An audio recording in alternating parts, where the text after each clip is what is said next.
नमस्कार, स्वदेश न्यूज देख रहे हैं आप। मैं हूं आपके साथ राखी और बात करेंगे वादों की बिसात। मध्य प्रदेश में निकाय चुनाव की जंग अपने नाम करने के लिए सियासी दल न सिर्फ ताबड़तोड़ प्रचार कर रहे हैं, बल्कि जनता का रुख अपनी ओर करने के लिए विरोधियों पर जमकर निशाना भी साध रहे हैं। आपको बता दें कि सूबे में शहर संग्राम 2 चरणों में हो रहा है। पहले चरण के लिए 6 जुलाई को वोटिंग होगी। इस चरण में भोपाल, जबलपुर, इंदौर और ग्वालियर समेत कुल 11 जिलों में मतदान होगा। चुनाव की घड़ी अब जब बेहद नजदीक है, तो पार्टियां निकायों के लिए घोषणा भी जारी कर रही है। इसी कड़ी में कांग्रेस ने भोपाल के लिए घोषणा पत्र जारी किया है। ये आखिर कितना खास है? वहीं पंचायत चुनाव के पहले चरण के नतीजों में कौन किस पर भारी पड़ा है? कांग्रेस और बीजेपी जो दावा कर रही है वो कितना दमदार है? इसे लेकर चर्चा शुरू करेंगे, लेकिन उससे पहले देखिए एक खास रिपोर्ट।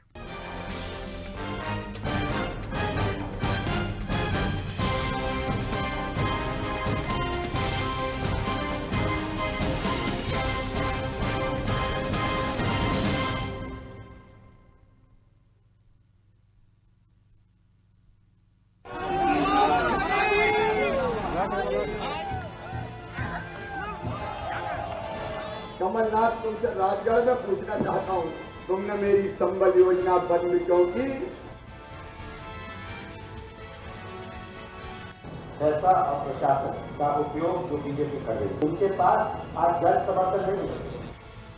मध्य प्रदेश में निकाय चुनाव का घमासान जैसे जैसे नजदीक आ रहा है, वैसे वैसे सियासी दलों का प्रचार भी जोर पकड़ने लगा है। बीजेपी के लिए जहां सीएम शिवराज सिंह चौहान समेत तमाम दिग्गज लगातार निगम क्षेत्रों में जाकर ताबड़तोड़ प्रचार कर रहे हैं, तो वहीं कांग्रेस को कामयाबी दिलाने के लिए पीसीसी चीफ कमलनाथ और पार्टी के कई बड़े नेता कोई कोर कसर नहीं छोड़ रहे हैं। इतना ही नहीं, कांग्रेस ने भोपाल निकाय चुनाव के लिए अपना घोषणा पत्र भी जारी कर दिया है। सोमवार को प्रदेश कांग्रेस अध्यक्ष कमलनाथ ने भोपाल महापौर प्रत्याशी विभा पटेल के संकल्प पत्र का विमोचन किया। इसमें वादा किया गया है कि झुग्गी बस्तियों में रहने वाले गरीबों को प्राथमिकता के साथ मूलभूत सुविधाएं उपलब्ध करवाई जाएंगी।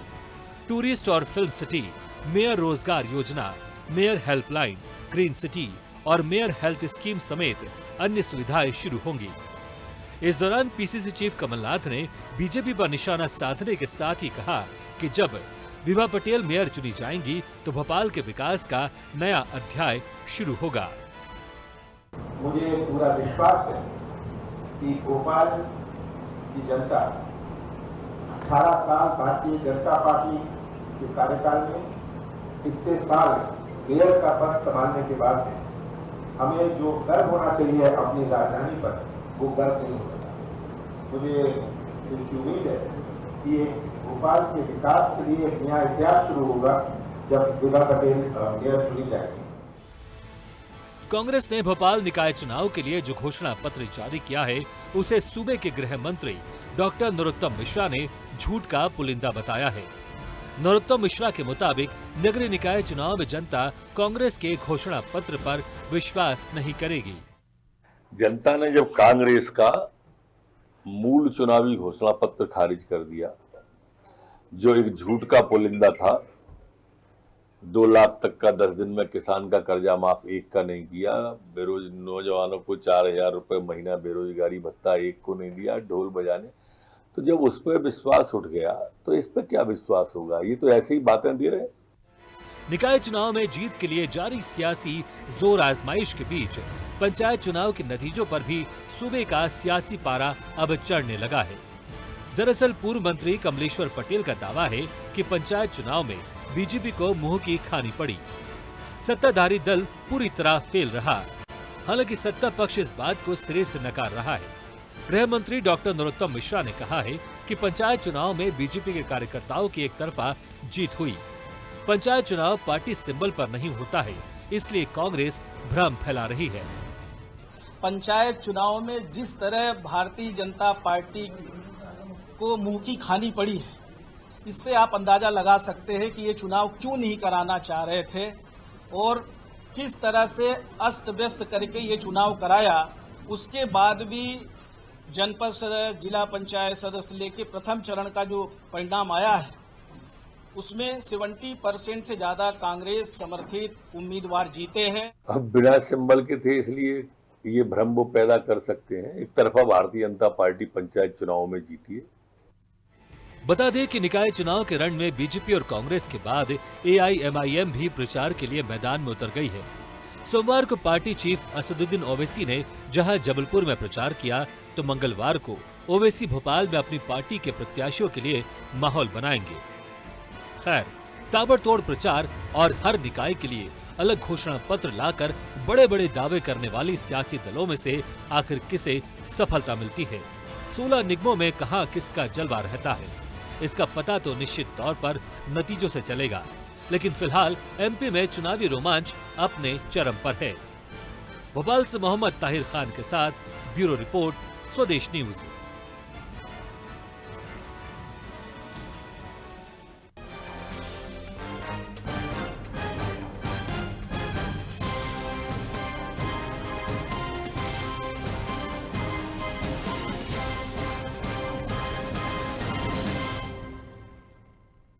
वादों की बिसात। देखिए, पंचायत चुनाव के यदि पहले चरण के नतीजों की बात करें तो उसको लेकर भी यही कहा जा रहा है। कांग्रेस को लगता है कि बीजेपी को मुंह की खानी पड़ी, बीजेपी कहती है भ्रम फैला रहे हैं, हम जीते। एक बात हो गई। दूसरी चीज ये कि जो वादों की बिसात, जो हम एक चर्चा पे बैठे हैं और निश्चित तौर पर इस वक्त इंतजार ही था कि घोषणा पत्र आएगा, उसमें क्या कहेंगे, और उस घोषणा पत्र में ये भी बहुत ज्यादा फोकस करने की जरूरत होगी कि आखिरकार किन चीजों को कर पाएंगे। देखिए, ये बात मैं इसलिए बोल रही हूं क्योंकि हमेशा आता है और जो भी जीतता है वो उस पर कितना खरा उतरता है ये हम बहुत अच्छे से देख चुके हैं। तो अब जो कांग्रेस की तरफ से आया है उसमें जितनी पॉइंट्स कहे गए हैं अच्छे हैं, ठीक है। मुझे लगता है आपको लग रहा है कि आप ये कर सकते हैं, आप करिए, लेकिन उसमें से कितना कर पाएंगे, पूरा का पूरा हो जाए, ये तो मुझे नहीं लगता कि कभी कोई ऐसा कर पाया है। खैर ठीक है, जो भी चीजें सामने आई हैं ये जनता के लिए कितनी अच्छी हैं और यदि कांग्रेस आती है तो जनता को कितना इससे फायदा हो पाएगा।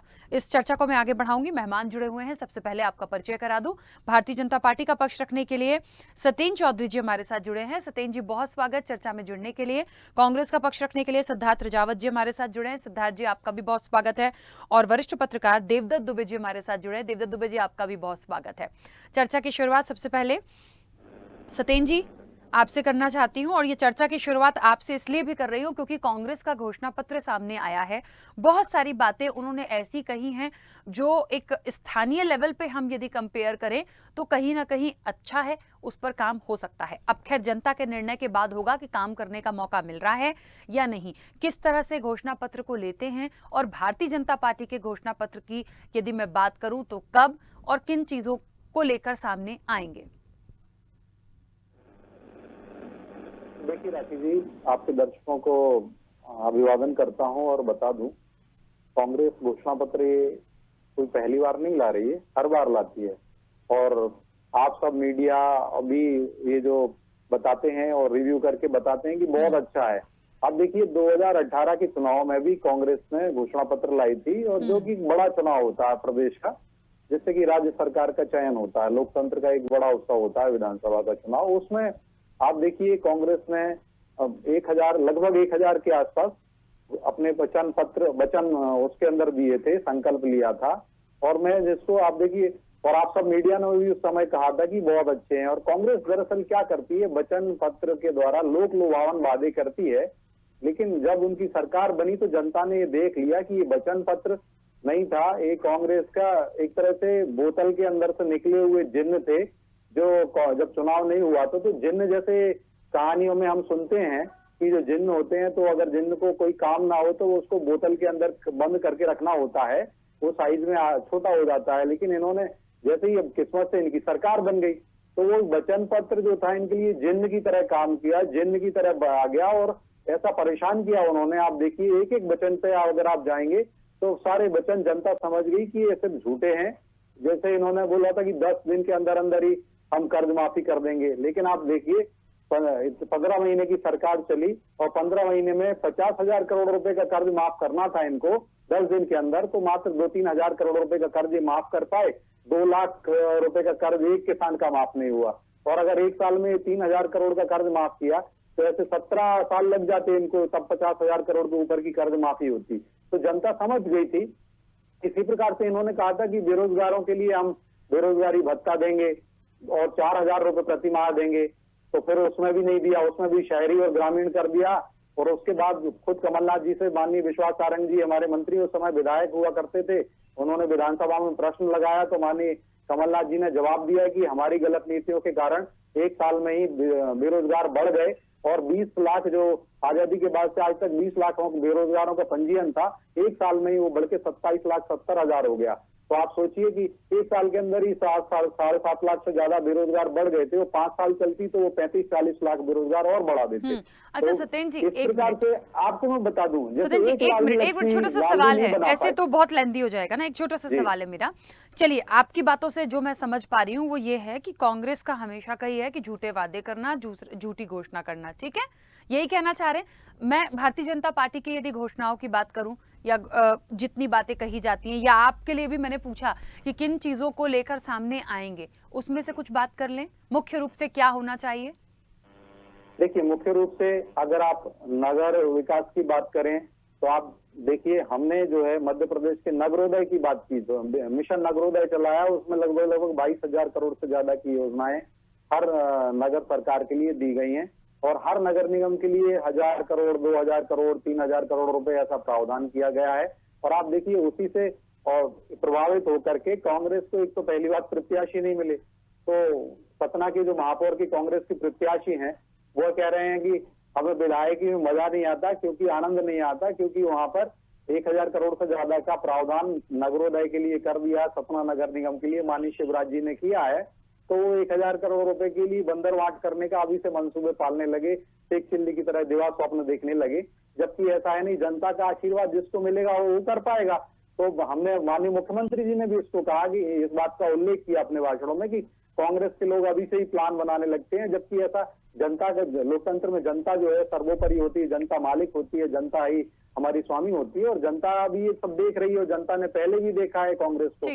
तो कांग्रेस की ऐसी स्थिति। और आप देखिए, बजट की बात करूं मैं, नगरोदय का बजट है, चाहे वो बंटाधार बना आदरणीय दिग्विजय सिंह जी की समय की बात ले लीजिए तो 800 करोड़ का नगर सरकार का बात बजट सिर्फ हुआ बजट करता की था, नहीं नगर हो निगम रही है, मैं बजट के आंकड़े नहीं पूछ रही हूँ, मैं मुख्य रूप से पॉइंट पूछ रही हूँ। मैं वही कह रहा हूँ, योजना है 20,000 करोड़ रुपए जो आएगा नगरों के लिए, तो नगरों में 20,000 करोड़ रुपए की राशि से नगरोदय किया है। आप देखिए, भोपाल के अंदर जाएंगे तो आपको एक बड़ा, आप जहां जहां देखेंगे हैंगिंग ब्रिज आपको मिलते हैं, तालाब नीचे जल बह रहा है, ऊपर से आप जाते हैं, ऐसे ब्रिज हमने बढ़ा दिए हैं, फ्लाईओवर्स बना दिए हैं। और विकास के लिए देखिए चुनौती जो है ना, तो भारतीय जनता पार्टी और माननीय शिवराज जी स्वयं विकास के लिए चुनौती है हमारे। अगर विकास की बात करेंगे तो हमने देखिए गरीबों को आवाज, चलिए मैं वापस आती हूँ, मैं उत्तर से प्रॉपर संतुष्ट नहीं हूँ। ठीक है, मैं वापस आ रही हूँ। सिद्धार्थ जी, घोषणा पत्र में जितनी बातें कही गई हैं कितना पूरा कर पाएंगे? प्लीज ऐसे जवाब मत दीजिएगा कि 100% हो जाएगा, क्योंकि मैं अभी देवदत्त जी से भी पूछूंगी। हम लोग जर्नलिस्ट हैं और हमें बहुत अच्छे से पता है, हमेशा मैं कहती हूँ जो भी हो 20 में से 10 करिए, लेकिन वो धरातल पर दिखे। राखी जी, जिस प्रकार से पटेल जी ने एक बात अपनी बोली है कि कांग्रेस बोतल में जिन्न की तरह काम करती, तो ये वैकल्पिक और ये एक काल्पनिक कथाएं थी जो हमने कल्पनाओं में सुनी थी, बचपन में सुनी, ये चरितार्थ नहीं होती हैं। तो ये लोग भी आज भी है ना, ये लोग मनोहर लाल के हसीन सपने देख रहे हैं और जनता को दिखा रहे हैं। जिस प्रकार से देश के प्रधानमंत्री बिहार जाते हैं और बोलते कितने दे दूं, 5,000 करोड़ दे दूं कि 10,000 करोड़ दे दूं कि 25,000 करोड़ दे दूं कि 50,000 करोड़ दे दूं कि 1 अरब करोड़ रुपए दे दूं, उसी प्रकार से इन्होंने अभी बोला कि 2,000 करोड़ रुपए इसमें जाएंगे, 20,000। इनको झूठ बोलने की ये मशीनरी बन गए। अली बाबा 40 चोर की सरकार चल रही है। तो बस प्रदेश के गृह मंत्री, संवेदनहीन गृह मंत्री इतना बड़ा बयान दे रहे हैं कि कांग्रेस झूठ पे चल रही, कांग्रेस का मैनिफेस्टो झूठा है। इधर एक तरफ ये बोल रहे हैं किसानों का कर्जा माफ नहीं हुआ है, दूसरी तरफ जिस समय जयवर्धन सिंह क्वेश्चन लगाते हैं विधानसभा में, जिस समय हमारी सदन चल रहा है, उस समय पे कमल पटेल ये बात बोलते हैं कि हाँ कांग्रेस ने कर्जा माफ किया है। अब किसकी बात को सत्यता माने, सत्येंद्र जी की बात को सत्यता माने या सत्येंद्र जी अपने नेता को झूठा कहलवाना चाह रहे हैं कमल पटेल जी को? ये पहले ये आपस में, और ये बोले कि 1,000 से ज्यादा मैनिफेस्टो में घोषणा थी। अरे भाई, कभी अपने गृहमान में भी झांक के देखिए, आपके मैनिफेस्टो में बच्चियों को 18 वर्ष की होने से जब 11-12 करके जाएगी, उनकी जो आपने FD कराई थी, आपने इस कारण से उनकी 2 साल बढ़ा दिए क्योंकि आपके पास बजट नहीं था। फिर आपने बोला था स्कूटी देंगे, फिर आपने बोला था लैपटॉप देंगे, आपने प्रलोभन और वादे के सारे कार्य किए, पर कुछ कर नहीं पाए। आदिवासी भाई के आप नियमित आप आयोजन करते हैं, फेस्टिवल मनाते हैं और आप पूरा इवेंट करते हैं, पर आप देखिए किस प्रकार से अनुसूचित जाति जनजाति विभाग बंद हो गए, किस प्रकार से रोजगार कार्यालय बंद हो गए। आप बोल रहे हैं कि 1.5 वर्ष में माननीय कमलनाथ जी के समय में बेरोजगारी बढ़ गई। अरे भाई 17 साल से तो मेरे को लगता है कि जिन आपके पास था, जिन आपका निकलता था और जाके बेरोजगारी मिटा आता था। स्वर्णिम मध्य प्रदेश आपके सिद्धार्थ जी, आपकी आवाज काफी कट के पहुंच रही है। ये फॉरेस्ट है। तो आपने जो पूछा राशि जी, हम आपको भरोसा दिलाते हैं, हमारे पास ये पूरा जो मैनिफेस्टो बना रखा है, उसमें मेयर योजना जो हम लोग लागू करेंगे, मेयर हेल्पलाइन रोजगार योजना, और उसमें मेयर हेल्थ स्कीम, उसमें महापौर पिछड़ा बस्तियों में रहने वालों को साफ पानी, सफाई और शिक्षा, अवैध कॉलोनियों को नियमित, और बरसात में जो जल भराव होता है उससे मुक्ति, स्ट्रीट लाइट दुरुस्त करेंगे। आप देखिए किस प्रकार से सिर्फ एक क्षेत्र में स्मार्ट सिटी की रोड बन जाती है, उसको टंका दिया जाता है, क्योंकि अमित शाह के पुत्र जय शाह ने जमीन की पूरी जगह और वो मल्टी खरीदी है, तो उनके इर्द गिर्द विकास चल रहा है। इनका विकास वहां चलता है जब बड़े लोग इन्वेस्टमेंट कर देते हैं। उसी प्रकार से स्व सहायता समूह ये पिछड़े बस्तियों में बनाए जाएंगे, और जो धूल मुक्त भोपाल का एक कल्पना है वो देखेंगे आप, और ग्रीन भोपाल के आप देखिएगा करीब 1.5 करोड़ से ज्यादा वृक्ष भोपाल के आसपास के काट दिए गए। उससे हमारा जो वातावरण है वो भी दूषित हो रहा है, और हमारा पर्यावरण उससे इफेक्टेड हो रहा है। आप बरसात की पोजीशन देख लीजिए, किस समय पे कितनी होती थी। हम उसको पहले इको फ्रेंडली में जाके हम पेड़ लगाएंगे, और उसमें जो हमारे सहायता करेगा एनजीओ, हम उनको पहले साथ में लेंगे, और ये महापौर के नेतृत्व में हमारे जो प्रत्याशी उनके नेतृत्व में होगा। और इसमें हाउस टैक्स और पानी का बिल हम अदा करेंगे, और सीवर की जो समस्या है उसको संपूर्ण रूप से समाप्त करेंगे, और जो पानी है बड़े तालाब से पानी को हम छोटी बस्तियों में जाने पानी की समस्या जो टैंकरों से जाता है उससे हम मुक्त करेंगे। और जो कोला डैम में जो पानी आता है, जो हमारे नर्मदा से पानी आ रहा है, उसकी समस्या को भी हल करेंगे। ये लोग तो सिर्फ कागजी बात करते हैं, और ये सिर्फ योजनाओं की बात करते हैं। 25,000 से ज्यादा झूठी घोषणाएं कर दी हैं, पर आप देखिएगा किस प्रकार से नर्मदा का पानी आज तक पूरी तरह नहीं आया। करोड़ों रुपए का भ्रष्टाचार हो गया।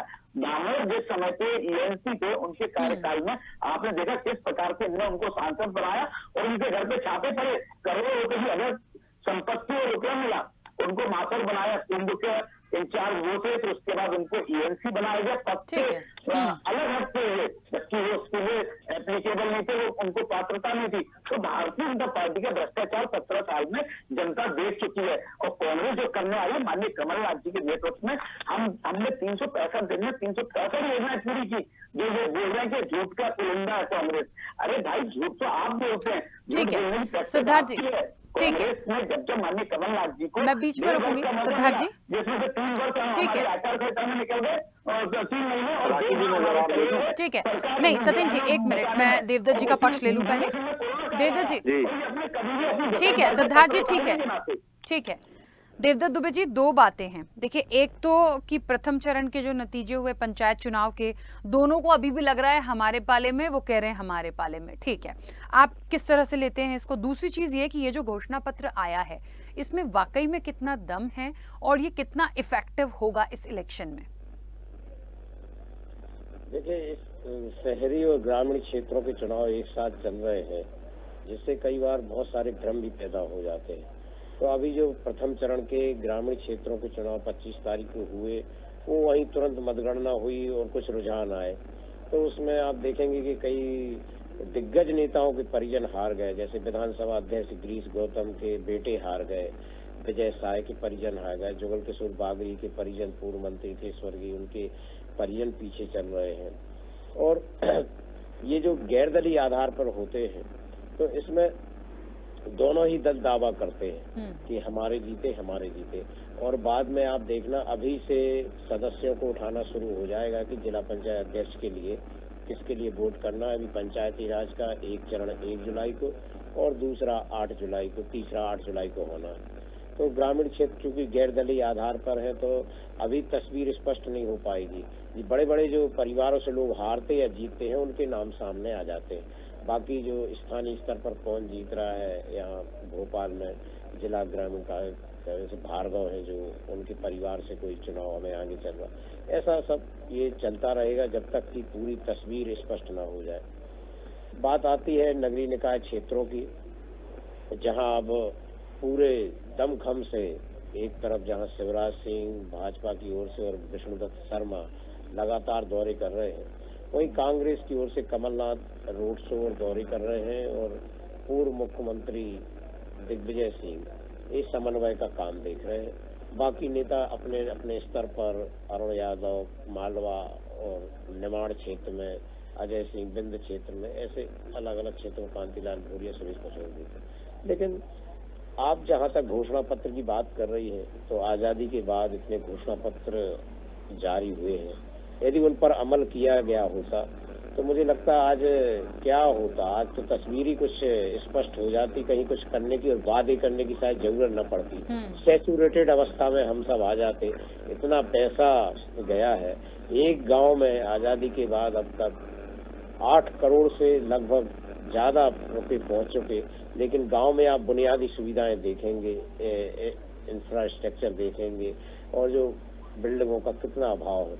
आप शहरों को कितना पैसा जा रहा है, लेकिन कौन सी समस्या हल हुई। तो जब इनके घोषणा पत्र से कई बार विश्वास उठा, तो आपने पिछले विधानसभा चुनाव में देखा होगा, एक दल ने वचन पत्र नाम दिया और एक ने संकल्प पत्र नाम दिया, और क्योंकि उनको घोषणा पत्र पे लगता है कि वो रिटी पिटी। अब क्योंकि ये शहरों के घोषणा पत्र हैं, ये नगरीय क्षेत्र के हैं, ये स्थानीय स्तर पर, यहाँ घोषणा महत्वपूर्ण उतनी नहीं होती जितना स्थानीय उम्मीदवार की छवि महत्वपूर्ण होती। पार्षद में आपका प्रत्याशी की मोहल्ले में छवि कैसी है, वो ज्यादा महत्वपूर्ण है कि वो सफाई, नाली की सफाई और ये बिजली, छोटे मोटे कामों के लिए उपयोग है, उसको लोग जानते हैं। तो ये प्रत्याशी आधारित चुनाव है और स्थानीय स्तर के चुनाव है। इसमें घोषणा पत्र तो आप देखें, पिछली बार दिग्विजय सिंह जब लोकसभा का लड़े थे तो कितना उन्होंने विजन भोपाल करके दिया था, लेकिन वो 4.5 लाख वोटों से चुनाव हार गए थे। तो ये जो बातें हैं, ये केवल चुनावी उसको कहने के लिए कि हम ये करेंगे वो करेंगे। कई बार तो ऐसी घोषणाएं हो जाती हैं तो इतना बजट भी नहीं होता। मुझे लगता है राखी जी, अब इन 72 सालों में समय आ गया है कि जैसे हम उपभोक्ता फोरम में जाते हैं कि आपने जो कहा था और यदि वो वस्तु में वो क्वालिटी नहीं आई तो हम उपभोक्ता फोरम में जाते हैं, ऐसे ही अब घोषणा पत्र को लेकर दलों के लिए जाना चाहिए, चाहे किसी भी दल का हो। कोई एक दल की बात नहीं है, सबके मेरे पास आंकड़े हैं किसने कब कहा और क्या किया। तो अब जाना चाहिए कि यदि आप जो घोषणा करते हैं और यदि इसको पूरा नहीं करते तो आगामी 5 साल के लिए आप अयोग्य हैं, आप चुनाव नहीं लड़ सकते। या आप यदि घोषणा कर रहे हैं तो हमें बजट भी साथ में बताएं कि आप कैसे पूरे करेंगे, क्योंकि ये अब नहीं होना चाहिए।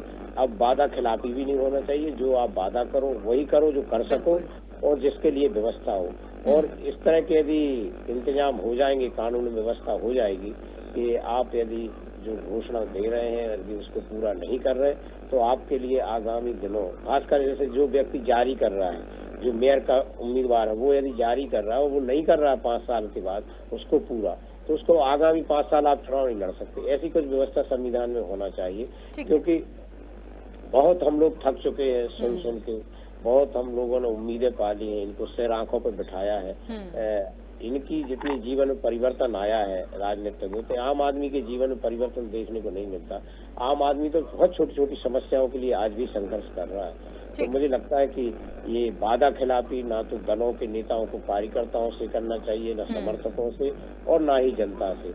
इस पर जब तक लगाम नहीं लगेगा तब तक राजनीति की साख नहीं बढ़ेगी। नेताओं की जो इज्जत पहले थी वो नहीं रही, अब वो भी बढ़ जाएगी। ये नेताओं के लिए भी अच्छा है, दलों के अच्छा लिए, केवल उतना वादा करें जितना आप कर पाए। बिल्कुल, क्योंकि समय हो गया। सत्येंद्र जी, आप कुछ कहना चाह रहे थे, 30 सेकंड में अपनी बात रखिएगा, बिल्कुल पॉइंट पे।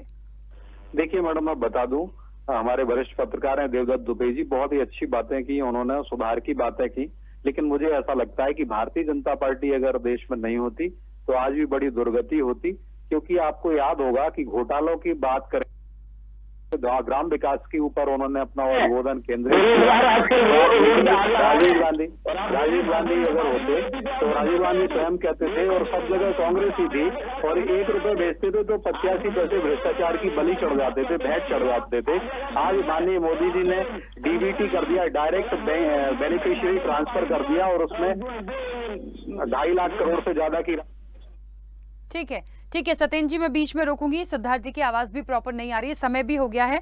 आप सभी का बहुत शुक्रिया इस चर्चा में जुड़ने के लिए। देखिए, यहाँ पर एक ये कह सकते हैं कि वादों की बिसात आई है, कितने सही है कितने नहीं। एक बहुत अच्छी टिप्पणी देवदत्त दुबे जी ने करी, उन्होंने बहुत स्पष्ट किया, जैसा कि मैंने शुरुआत में कहा था, आप 20 लाइए, 10 को पूरा करते हैं, 10 की बात करिए आप हमेशा, क्योंकि ऐसे हमें हर इलेक्शन में बहुत घोषणा पत्र देखते आए हैं, पर कितने पे काम होता है। तो इसलिए जनता भी, मुझे लगता है, तमाम चीजें समझ गई है। ये सिर्फ चुनावी वादे हो सकते हैं, लेकिन काम करने की जरूरत है। मुझे लगता है उस पर फोकस करेंगे, तब शायद कहीं जीत मिल पाएगी। फिलहाल इस चर्चा में इतना ही, दीजिए इजाजत, नमस्कार।